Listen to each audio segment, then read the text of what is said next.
We have a big special tonight right here on ABC. Katie Couric brings us the Jubilee Queen.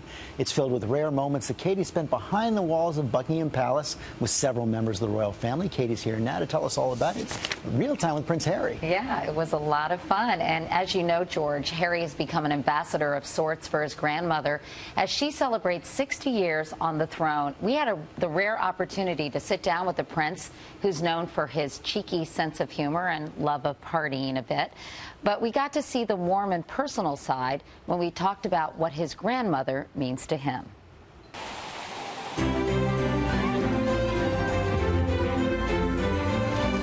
She may be the Queen of England to us, but to Prince Harry, she's just Granny.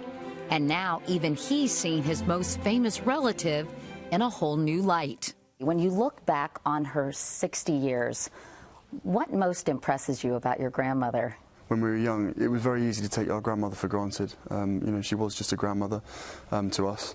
And it's only really sort of been over the last sort of 5, 8, 10 years that I've actually really learned to sort of understand and accept the huge deal that she is around the world, especially within the UK. Do you think that the Queen's ability to change with the times has helped the monarchy endure? Yes, without a doubt. She's managed to get the family to move with the times. And I think that's incredibly important. You can't get stuck in an old age situation when everything else around you is changing. So you have to go with it. And now she has a YouTube page. And all those. She hasn't friended you on Facebook? No, she hasn't. Why has she friended you? No, not yet. Hopefully after this interview she will. Yeah, well, to celebrate the Queen's 60th year on the throne, Prince Harry hit the road, a race through Central and South America to greet and thank his grandmother's subjects. Obviously, I bring to you the warmest greetings from the Queen of Belize, whose Diamond Jubilee we're celebrating here tonight. In some ways, it was like any royal visit, walking through cheering crowds, sitting through performances, and shaking hands, and more hands. In other ways, not so much.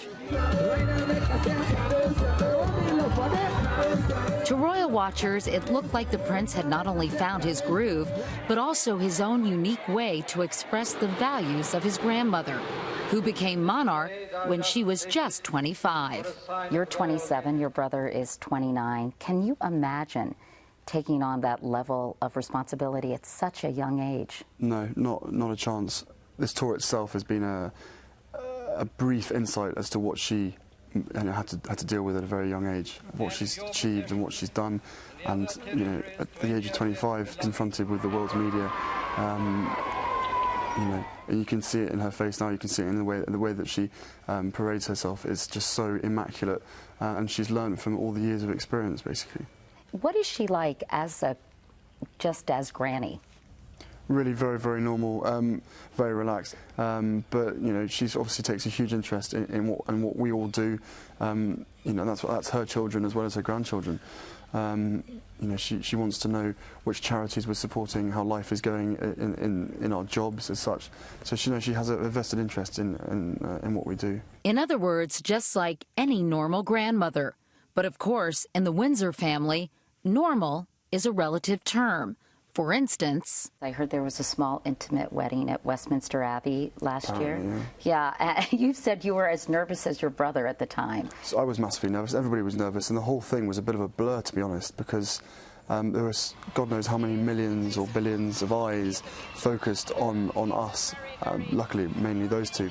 It must have been so wonderful to see him so happy, but hard not to have your mother there. No, of course it was. You know, I think she had the best seat in the house, probably. Yeah, she would have loved to have been there. She would have loved Kate.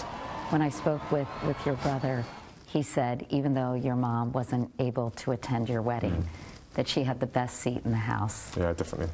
No, she did. You must have missed her so much that day. Yeah, it was very difficult. I'd sort of prepared myself beforehand so that I was sort of mentally prepared, so I didn't want any wobbling lips or anything going on. It's the one time since she died where I've thought to myself it would be fantastic if she was here, and just how sad really for her more than anything not being able to see it, because I think she'd have loved the day, and I think hopefully she'd be very proud of us both for the day, and just very sad that she's never going to get a chance to meet Kate.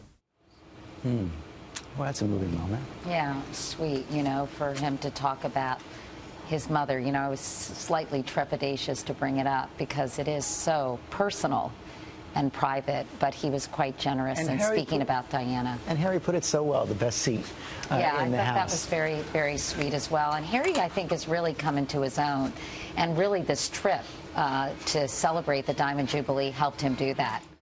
And you can see all of Katie's terrific interview tonight on our special, The Jubilee Queen, at 9, 8 Central, right here on ABC. Some great stuff there. We're looking forward to that tonight.